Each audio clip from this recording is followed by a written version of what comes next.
各位觀眾朋友，你們好。今集我們來到天水圍市中心，乘搭九巴69這條路線。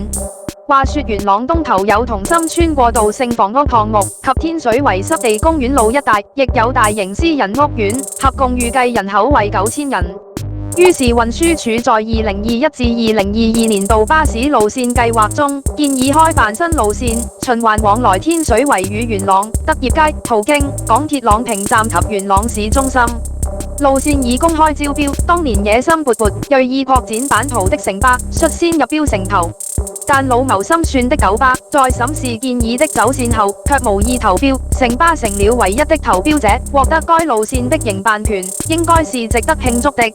但經細心思考後，就發現這條路線走線規劃並不吸引，只能接駁港鐵朗屏站，而且沿途亦比較荒蕪，又不到元朗大馬路等中心地帶，無利可圖。於是城巴以疫情及需求轉變為由，放棄營辦。運輸署之後修改走線，改為來往天水圍市中心至元朗、德業街，來回程繞經元朗廣場，重新招標，結果就由九巴投得。九巴69於2022年12月18日投入服務，方便元朗東頭、同心村、上豪庭一帶的居民往返元朗市中心及天水圍北。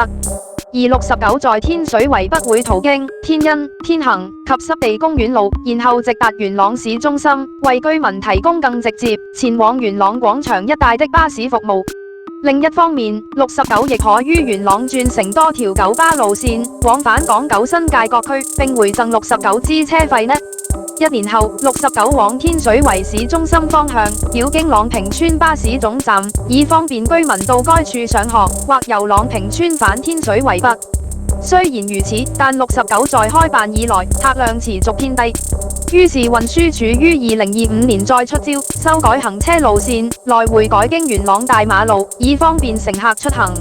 相比之前，69是有較多乘客選乘的，尤其天水圍北往元朗大馬路一帶，比搭輕鐵、其他3及26格節更方便、舒適及快捷。同時亦方便同心村及東頭工業區往來元朗大馬路一帶。現時69由天水圍市中心開出，服務時間為每日6點30分至下午11點，每20至30分鐘一班車。好吧，我們準備上車，祝各位旅途愉快。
經過38分鐘，我們就來到元朗德業街啦。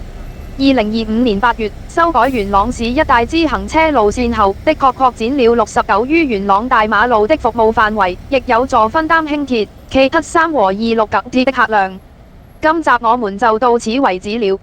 多謝你們的收看，我們下集再見。